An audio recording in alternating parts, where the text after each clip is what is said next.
Karibu sana, hii ni Mofix TZ. Yes, hii ni A02 ambayo modeli yake inasomeka A0212, right? So kesi yake ilikuwa ni backlight, ilikuwa ikiwaka tuwezi tukapata display, lakini tushaifanyia kazi na imekaa sawa. Yes, kila kitu kiko okay. Yes.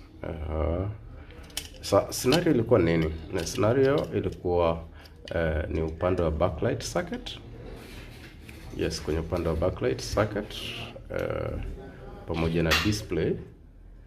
So ngoja nataka kuonyesha kitu hapa one time. Kicheki hapa, hili ndio eneo letu la backlight circuit pamoja na display. Graphics chip pia iko hapo. So hii inductor ambayo ni boosting coil inductor ili short and then ikawa imekata mawasiliano ambayo ndio tumetake out, inaonekana hapo kwenye screen yetu. So tukafanya replacement and then mawasiliano yakarudi normal, lakini kulikuwa pia na diode one side ilikuwa ina trigger short. So ikabidi tufuatilie ni upande gani, tukaja tukagundua ni upande wa pili mwa circuit. Ndio kuna capacitor zimewekwa huko, ziko capacitor mbili.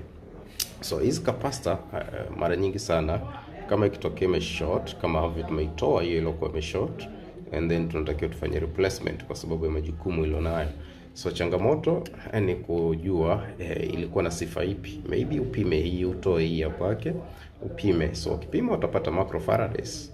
So unaweza kaenda kutafuta capacitor nyingine ya microfarads the same na hii, lakini inaweza sisaidie sana kama hautakuwa umejua maximum voltage, kwa sababu kwenye issue za backlight zinaweza kaenda mpaka 16 volts, right? Yes. So kama utakuwa umeweka volts ndogo alafu line inapitisha volts kubwa, maana yake pia itarudi kwenye short. So the best way ni kupata circuit kama hii and then ufanye replacement ya hiyo capacitor.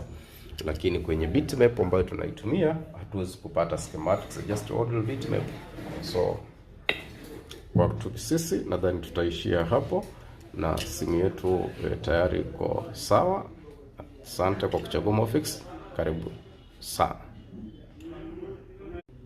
Karibu sana, hii ni Mofix TZ. Yes, hii ni A02 ambayo modeli yake inasomeka A0212, right? So kesi yake ilikuwa ni backlight, ilikuwa ikiwaka tuwezi tukapata display, lakini tushaifanyia kazi na imekaa sawa. Yes, kila kitu kiko okay.